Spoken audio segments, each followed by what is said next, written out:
Здравейте, уважаеми колеги! Казвам се Кирил Петров, адвокат съм от повече от 20 години. Радвам се, че активността в Софийската колегия се повиши благодарение на активността на много хора и на Асоциация за адвокати за промяна, чийто учредител съм и аз. Имах тази чест. Надявам се в тези избори да продължи така активната ви роля на фактор, който променя не само адвокатурата, но и цялата съдебна система, а оттам, надявам се, и цялата наша обществена, политическа, икономическа ситуация в държавата.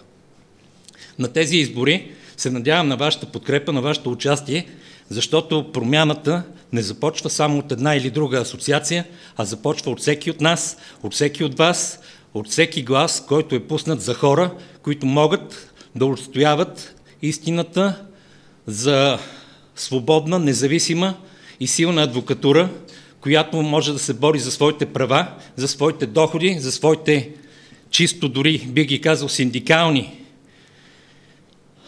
условия на труд, на почивка, на отношения с клиенти, с институции, да отстояваме нашите права, защото ги заслужава само този, който се бори ежегодно, ежемесечно, ежеседмично, ежедневно, ежечасно и ежеминутно дори. Благодаря ви.